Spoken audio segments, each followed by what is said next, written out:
Today on the Dr. Keith Ablow Show, Katharine McPhee, American Idol, America's sweetheart. What's the most important thing?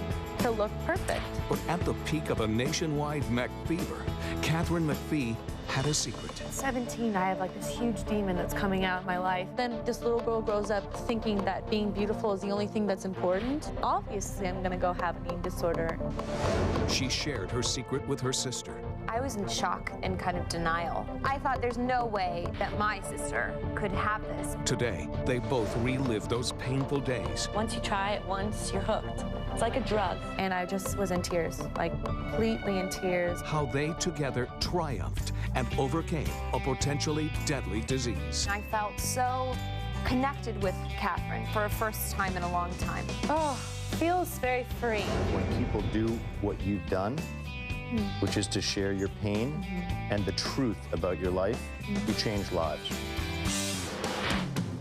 The real things that weigh on people, they're the things they won't look at. I'm a psychiatrist. I've done this work over 15 years.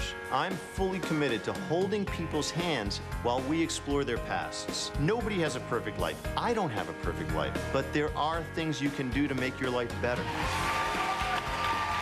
American Idol is the hottest show in the country. More people voted in American Idol than in the last presidential election. That's 63 million people this year, making runner-up Katharine McPhee very, very famous. But Katharine had a secret, and her decision to divulge that secret to her older sister, Adriana, it changed the course of both their lives.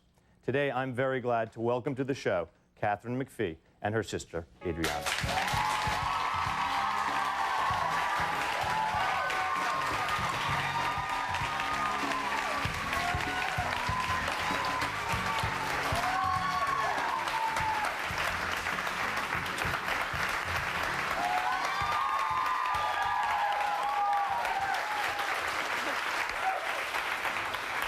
Welcome. Hello. Thank you. So now, Katharine, you were at a commercial for sexy hair, right? I am the new face of sexy hair, so And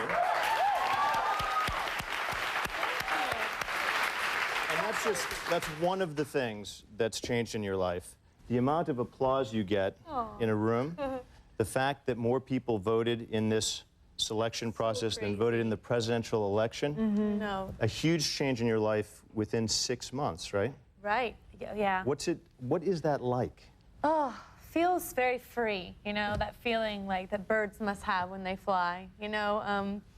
Just there's so many things that we as humans, we just get these things that come into our lives. I don't know what you call them, demons, you know, just we all get them, and for one reason or another, I now say I was blessed with this one demon, you know, Sure. because you know, at 17, you're still very, very, very young, and I'm still young, but, you know, I felt like, wow, at 17, I have like this huge demon that's coming out of my life, and I have this opportunity to, you know, Educate people and hit it, you know, head on, and be able to get a hold of it at a young age where, you know, I've heard of a lot of stories. You know, my mom's a voice teacher, and she has so many students who come to her at 35, 40, which is still very young, or 50, but think about all those years that they've held themselves back from by not dealing with their inner struggles, demons, inner struggles, and how much freer their life could be at such a young age had they taken the time to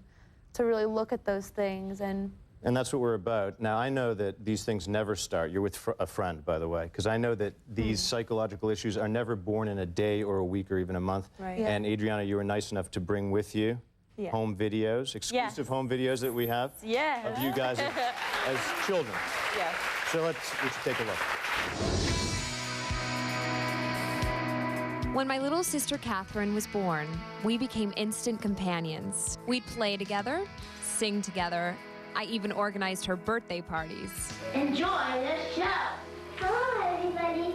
Katharine would be belting out her favorite song of the day while I acted as her vocal coach, encouraging her to perform like the best of them.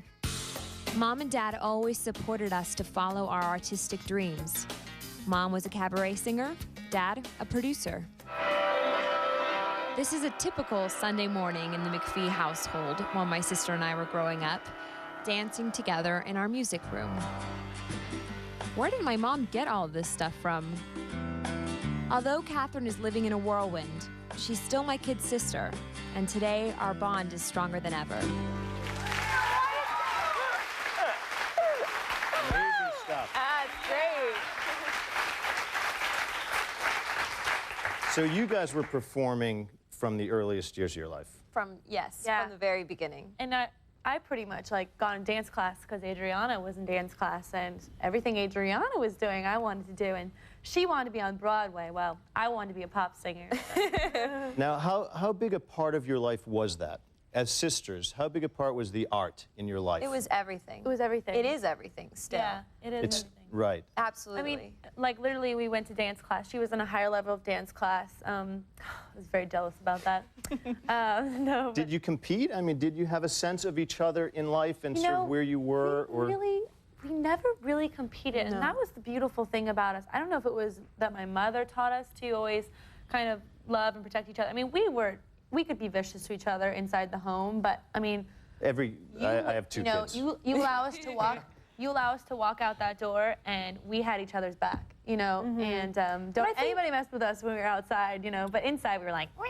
That was something, though. I mean, every sibling relationship goes through that. Yeah. But that was something I think definitely I attribute to my mom and dad and our upbringing, is that my mom and dad always taught us that if you can't support your own sister, who can you support? And it's the idea that just because one person is successful doesn't mean somebody else can be successful. You know, it's really. That was really a big part of our upbringing. And they supported your creativity, They did. desire to sing and act. Yeah, I remember I was like in high school, and I was like, I don't know if I want to go to college, and they're like, okay.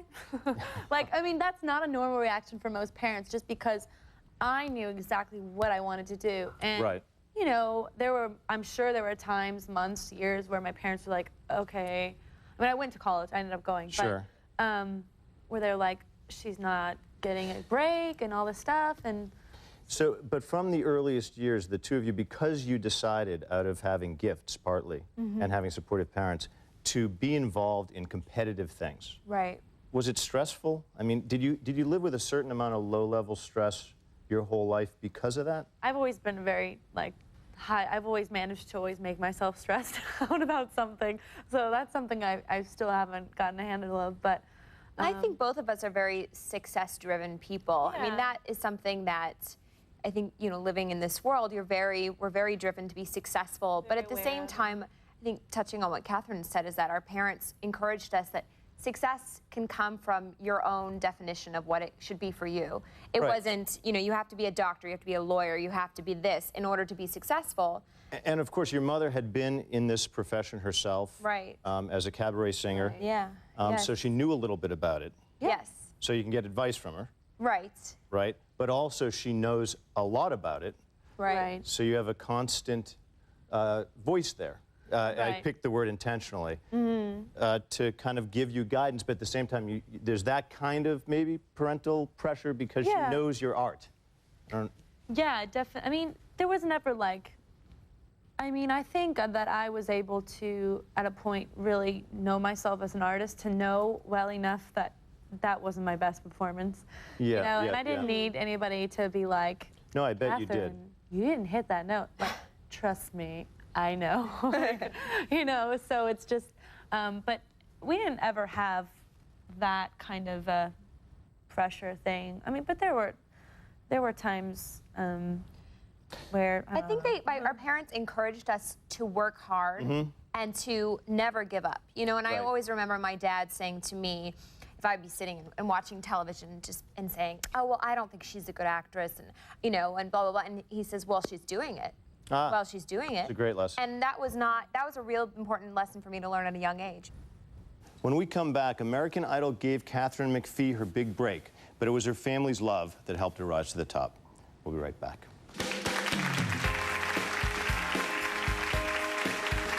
Coming up. It is such a huge problem in this country. you know, a little extra chunk on the badonkadonk. I thought there's no way that my sister could have this. And later. We all have demons. Once you try it once, you're hooked. It's like a drug. I still look in the mirror and dislike what I see, and I think that's something that I'll always have to keep working on. We're talking with American Idol's Katharine McPhee and her sister Adriana about the incredible bond these two have together. Adriana, you have always taken care of her. I think so. I mean, as a big sister, I think that was She was always planning, like, I my really was. birthdays. That's We have not a great joke. story. I mean, The greatest What's the story? Tell me When the I was story. when I was really, I don't even know how old I was small. I always loved birthday parties. Like, you know, just my mom was always like throwing these big, not like, but they were always at the house, you know. Right. Very homey birthday parties. And I woke up one morning. I was born in March, and you know, it can be very rainy during that time. I remember waking up. I was the first one in the house waking up, and I went to like the house with the French doors, and it was like pouring down. I was sitting Indian style, and I was like, boo. I was crying. I was so hysterical. My mom was like, "Oh, you poor thing. Like, it's okay. Why are you crying?" And I'm like, "It's my birthday, and no one's gonna come." And like my sister, she was like so cute. She's like, "Don't worry. We're gonna have the whole." What was it? we'll do it inside. We'll do it like, we're gonna do a scavenger hunt inside and all that I kind was of like, stuff. it's not gonna be the same. She's like, it will. And it was yeah. She was great. So that's a metaphor, I think, you know, for our relationship growing up. But then a part of growing up is being able to say, for me, to be able to say, Katharine, you know, you are your own person, and that I trust you, and I'm not, being a big sister doesn't necessarily mean I have to approve. Although you did help her do her you made sure she did her homework, checked her grades. Well, see, Right, okay. you're with a psychiatrist. No. She, Right. like, this was the thing. Adriana was always like really good, like faster at school. I had a really difficult time in elementary school just because I had, like, the reading was really hard for me. And I was like, Miss, like, I just want to go play, you know. The school thing was hard for me. So I remember she would like, I'd beg her, because she was like very moral at a young age. She's like, I can't do your homework. I'm like, please, I want to go and play. And she'd like do like, okay, and she'd answer like 4 questions, and we go outside and play. You know, we're in a laugh. Like, There you go. but I don't recommend that for other big sisters. For other big sisters. hey, Do your own it works. Do it.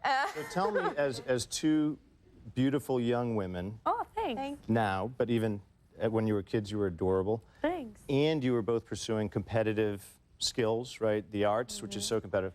How did you make sure to have separate identities? We're so different. What are the differences? I don't know.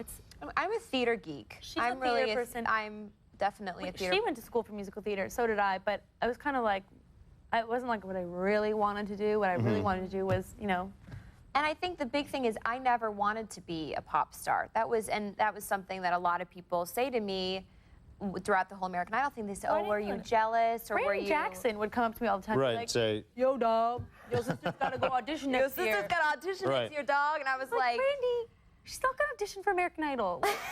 right. I always said I would never want to put my parents through that twice. Absolutely. Now, your family then has, since this has been part and parcel of your family life from the beginning of time, they've had to be obviously involved at every step, and they were involved in every step of the American Idol competition. They were present all the time, right? So they were always there. Right. Okay, and your dad...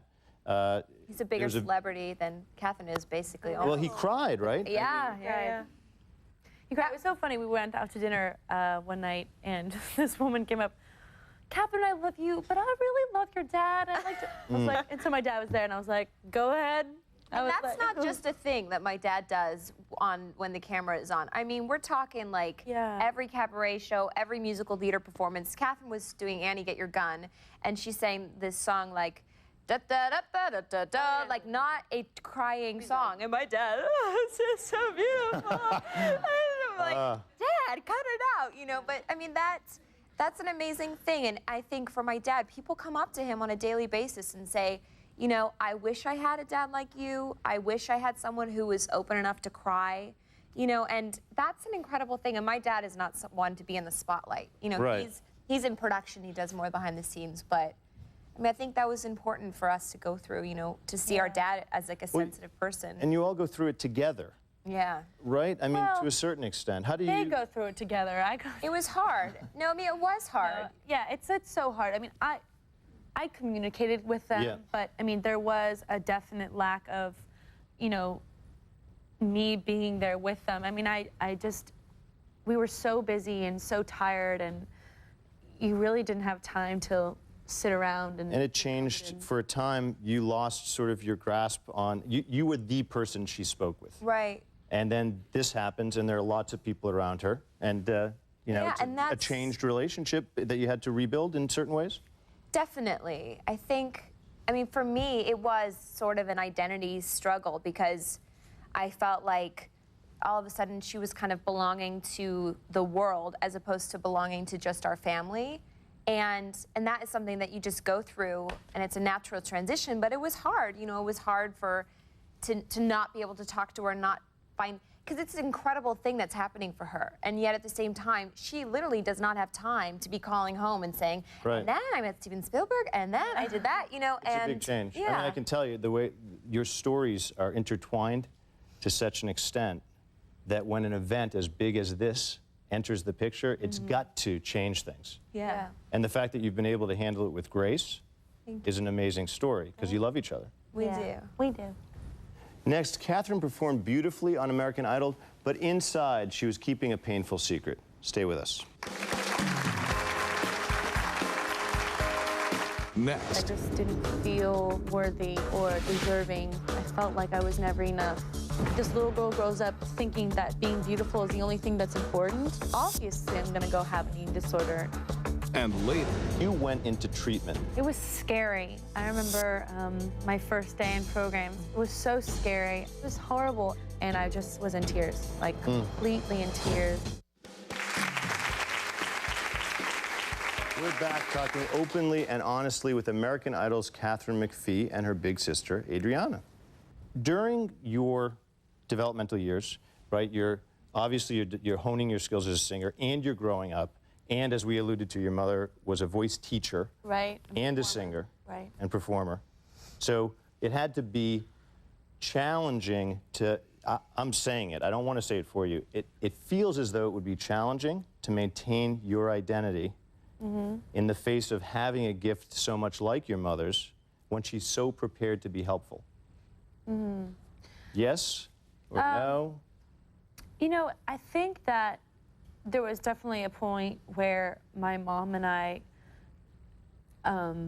think now that Idol's over, we've kind of been able to reconnect a little bit more, but I needed to come to a point where I was making the decisions for myself, and I was picking the songs for myself. And there was a lot of like, That's so important. I remember like watching Jay Leno with Randy Jackson, and he's like, so, and Catherine's mom gets extra coaching time with her, huh? It's like, no, she doesn't get any extra coaching Right. time. No, she does everything else like everybody else does.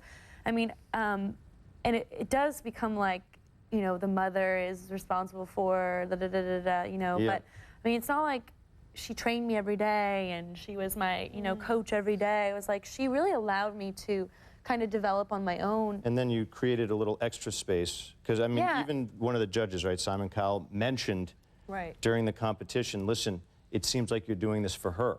Right. Well, this was the very beginning. Yeah, that was kind of my story. I mean, you have to remember, American Idol is a, you know, a TV show, and it's for ratings. Sure. And I was very, I have to say, I was smart in the sense that I knew I had to come up with something that was going to grab people's attention. And so I said, well, my mom's a voice teacher, and she kind of saw that. She kind of is a stage mother.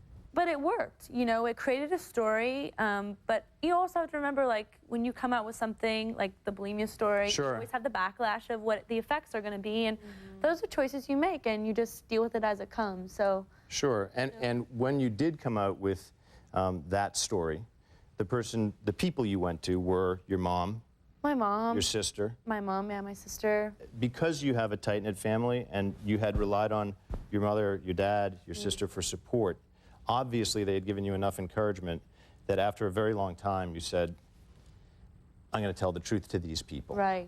And right. so how did that happen? Tell me how you did it. What was the moment you decided, I'm not going to keep this a secret anymore, and I'm going to share this? Yeah, well, I remember my boyfriend at the time, he had gone away on a Cancun trip, you know, like the seniors. I was still a junior in high school. They all go to like that crazy Cancun trip that I'll never allow my child to go to. Mental note, Don't let parents. your children go to. Yeah. And he said, I'm going to give you, he was going like for over a week, I'm going to give you a week for you to tell your mom, or I'm going to tell her. And I was like, fine. And I remember, like, I didn't have an exact time what I want, because I didn't want to tell her. You know, you never want to, like, reveal something that is uncomfortable to reveal, so. And what were you going to have to tell her? That, you know, this is what I've been doing to myself for like the past 3 months, you know, binging and purging and, you know, starving myself. Towards the beginning, it was a lot of starvation. It had gone on for years. Well, yeah, after the fact that I told, you know, it still had gone on. It would be okay for a while, and then it would be not okay.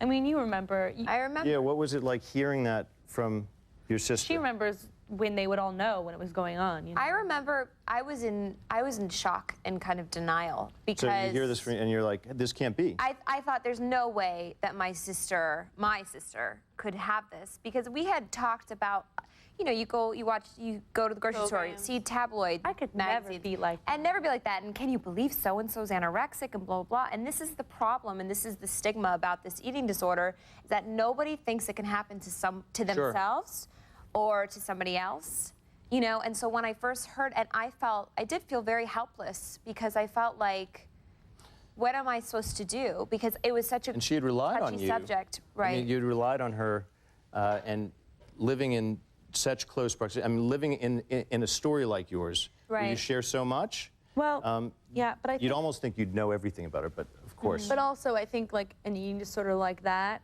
months prior to that, separates you from your family anyway. So it was almost like a bringing together, because I was so in the No, dark. I think that's exactly right. We're going to talk more about that when we return. Stay with us.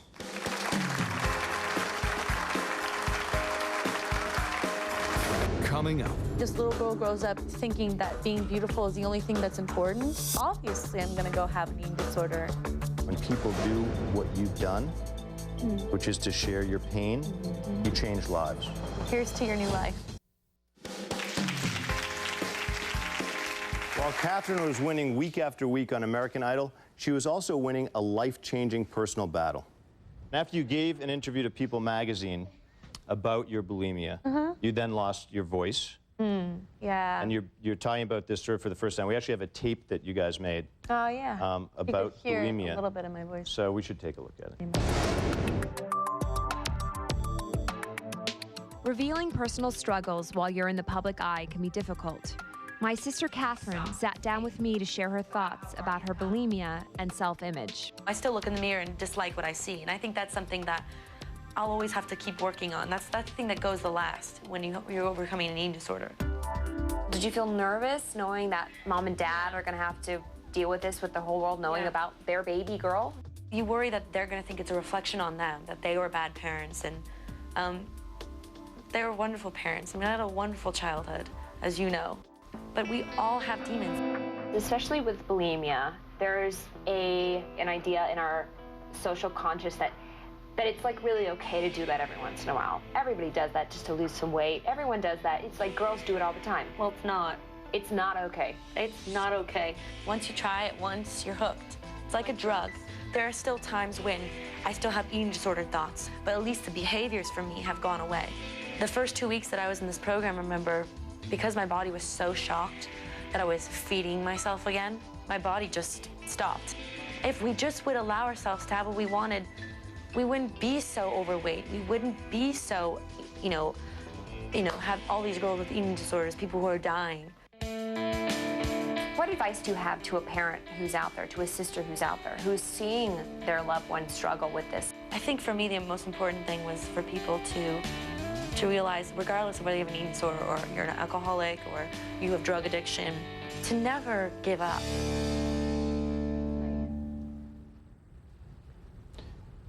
You have a few tears in your eyes.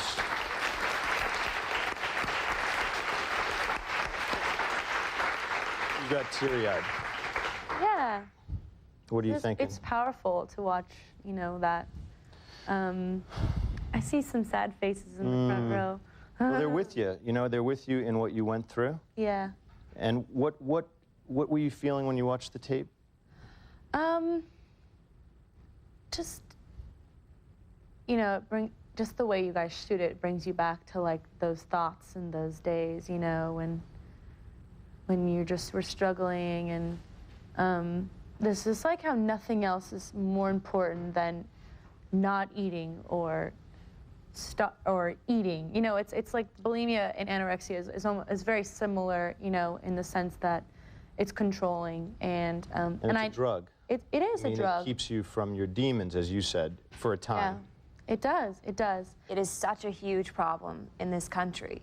And what's happening is that young women who have beautiful gifts, you have beautiful gifts to give, aren't able to give them because of what people say about their outside, you know? And I mean, it's very important to be healthy, and there's healthy ways of going about everything, but it makes me sad because it takes away their own spark. So you saw a disorder claim part of your sister's spirit, spark, Absolutely. and you love her. Absolutely. And now we have more than one person teary-eyed in the audience. What's your name? Leanna. Leanna. Yes. This moves you as well. Well, it really moves me because thank you for sharing your story. For a long time, it was a secret for me. And when I finally asked for help, that's when my life changed. I have such an amazing life now. I too went to treatment. Unfortunately, it took 2 times, but you know what? If that's all it takes, I'm still young and, you know, I'm successful, and it really, needing to ask for help is the only way to go. And you suffered with bulimia, did you, or anorexia? Anorexia. Anorexia. I have to tell you, by the way, that we're like a family here in a certain way, because it's my core belief that when people do what you've done, which is to share your pain and the truth about your life, you change lives. Right. People never connect because they read the first 3 lines of their resumes to each other. Right. Okay? This is what I'm doing. Yeah. They connect because somebody with courage, in the middle of the biggest moment, and I just want to take a second here, in the middle of the biggest moment of your life, with people saying, we want to give you a record contract, we want you to be in films, you say, first let me be human and see if I can help some people. And I think that's amazing. So you're our idol here. Just amazing. Honestly. We'll be right back.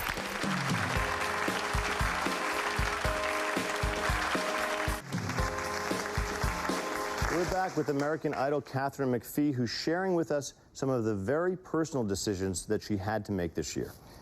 Katharine, you went into treatment for this problem. So tell me what that process was like and what it did for you. It was scary. I remember my first day in program. I didn't really look from the outside. I kind of looked like, you know, every other average woman, just kind of, you know, a little extra chunk on the badonkadonk. But, like, just, you know, and I remember my very first meal. It was like I had all my meals there, and they weren't, you know, overtly, you know, sweet to me and welcoming. I mean, they were. And let me say, they're now some of my best friends in the world. Right. And I think that's a major part in recovery, is you stay in contact with the people who are recovering with you. But I remember my first meal, I just, you know, with bulimia, I just wanted to eat it so fast. And I remember some girls didn't want to eat it at all. And I just wanted to eat it so fast to get away from the fact that I had to even be there. And I just was in tears, like completely in tears. And you know, I mean, it was horrible. And the second day, I clicked, and you know, I went head first. And you know, like she said, she went to 2 different programs. It took her 2 times. You have to try more than one, obviously. Don't make my situation your, you know, your standard, your blueprint. You know, everybody's different, but at least go get the help and do whatever it is that works for you. You know. And so, how did you feel when she told you about her problem and you learned she was going to go into treatment?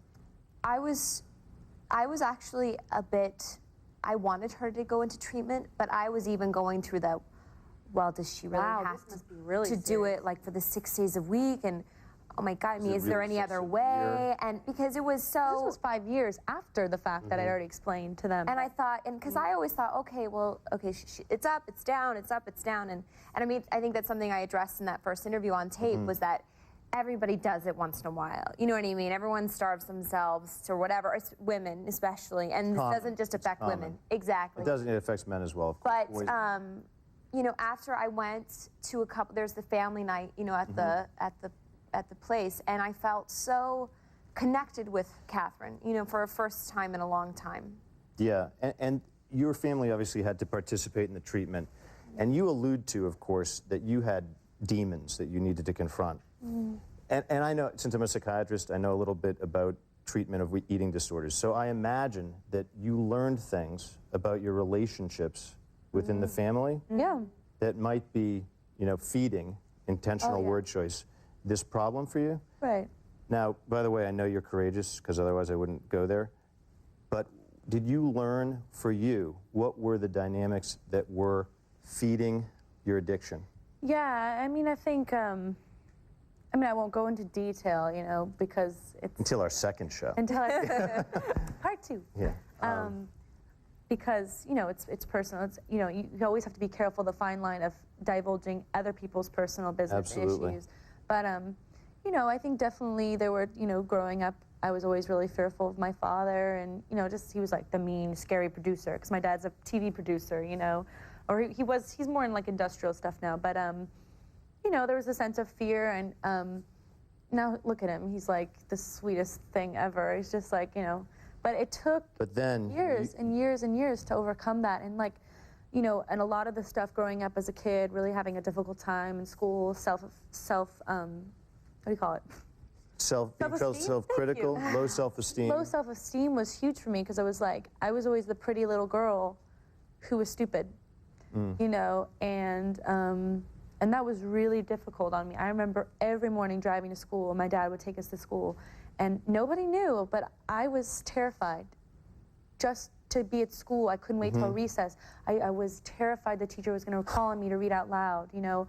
I mean, because you had a reading problem. Yeah, I had a reading problem. I had to go to, through eye therapy for over a year before about the 7th grade was finally when we realized it was an actual physical problem. It wasn't like a mental thing, you know. And there's just all these kinds of things that happen to kids that parents don't know about and that really affect their self-esteem. So then this little girl grows up that, you know, thinking that being beautiful is the only thing that's important, you know. Obviously, I'm going to go have an eating disorder, you know, because as soon as I started putting on weight, what was the most important thing? To look perfect. Right, and it's distracting, of course. I mean, if you can focus on your eating, you don't have to focus on what it felt like to be scared, what it felt like to be made fun of. It's a distraction, as every addiction is, you know. I mean, there's pain underneath, I find, everything. Right. What an eating disorder really is a crutch, you know, for what's really, really going on. Right. More with Katharine and Adriana McPhee when we return. Stay with us.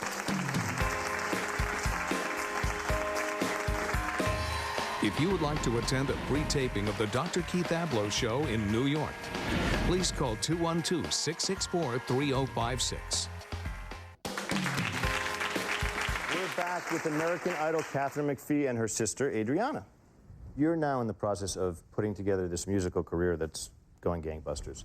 But one of the issues that I think it's going to be fine. That's my diagnosis. It's going to get fine. Trust me. I didn't have to go to psychiatry school for that. It's going to go very well. One of the reasons that I think it's going to go well is I heard something very encouraging about you. Oh. Oh. Namely, that you were not sure that the songs you were being given by, I suppose, producers for you to sing going forward were absolutely the things that you should sing. Is that true? On the album? Yeah. Yeah. You know, they played me this one song, and I really liked it, and I got in the studio, and the producer is this great producer. He's won a Grammy last year. I mean, he was great.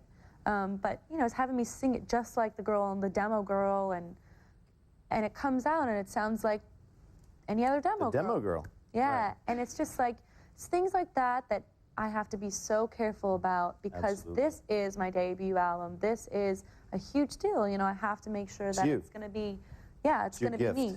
Right. Okay. I know that you were into, that part of what got you well was called intuitive eating. Right. Now, tell me about that. You have it. I have intuitive eating. I'm going to read you a sentence from intuitive eating later. It's a pretty powerful book. When I entered the program, they said, you know, they wanted you in the first week to read that book. Unfortunately, you know, we had nutritionists. You said, don't make me read stuff. That's what my teachers did. No, I'm kidding. Seriously, though. No, but I still have a little connection to that. I still have to, like, you know, it's amazing how much we have to retrain ourselves from when we're little, because I still have to, like, pick up a book and go, it's okay. Like, you're just amazing. I got to say, like, people don't generally do this, right? People don't, in the middle of their careers, tell us that they struggled with bulimia, and by the way, I also had a reading problem, in case there are millions of Americans out there, which there are, who struggled in just that way. So I'm just so you know. Oh, thank you. It's an amazing thing.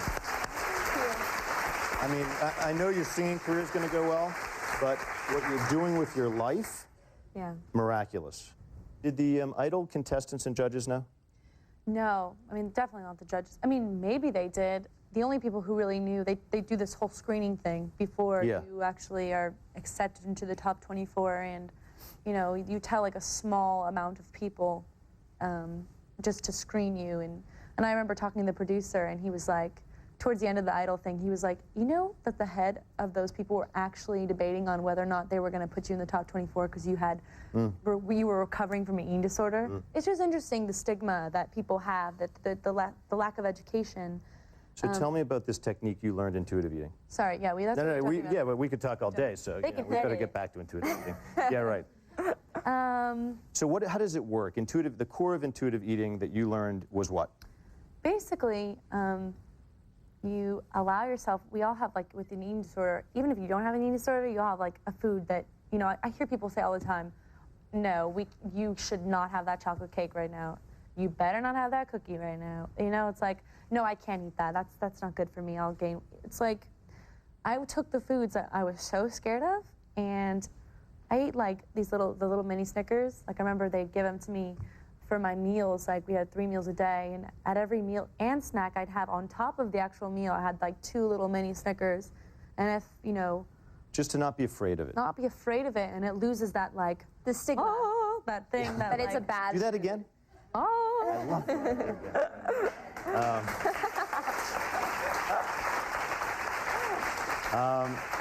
And I mean, not to draw too much of an analogy, but I do like to draw analogies. You go, doctor. Thank you. Thank you, my therapist. From intuitive eating to intuitive singing, essentially is what you've told us, because you're using your intuition to guide you in singing from your heart, even though people who are supposed to supposedly know exactly what's going to sell say, no, no, do it this way. You're like, yeah, I don't think so, not so much. Right.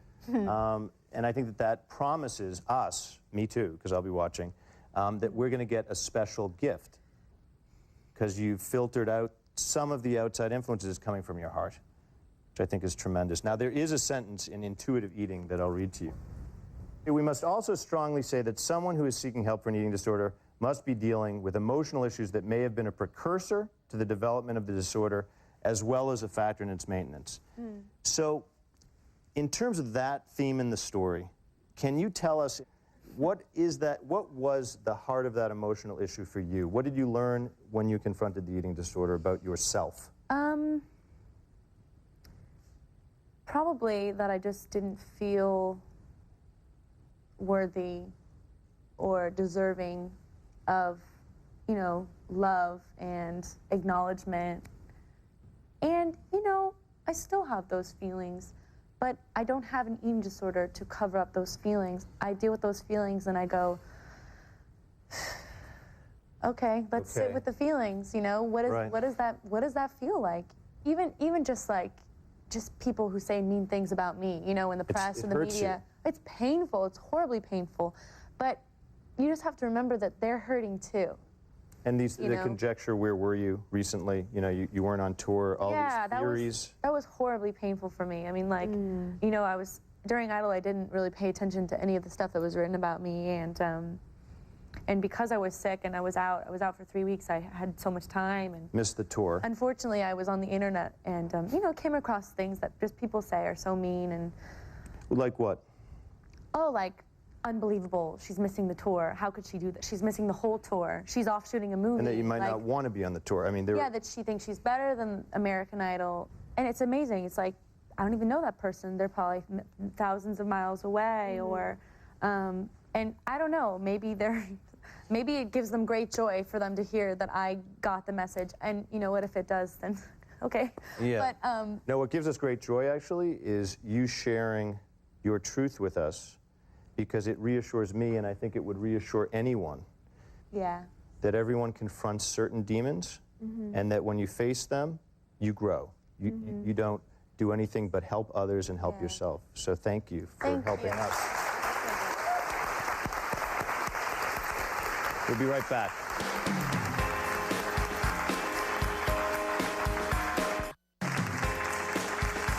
We're back and we're talking with Katharine and Adriana McPhee. There are millions of young women watching you probably right now. If you could think of one of them struggling with an eating disorder, what would you tell that young woman? I would just say that there is a solution to, you know, an eating disorder, and I'm not just speaking of eating disorders, but, you know, addictions, that you are able to overcome it, and I think, you know, just asking for help is the first start. So here's to your new life. Thank you. A lot of you watching today have idolized Katharine. You want to be a singer or performer, but I can tell you, imitating Katharine and her sister in their honesty is the best thing you can do. For more information on eating disorders, log on to our website. Get help if you need it, because your story matters.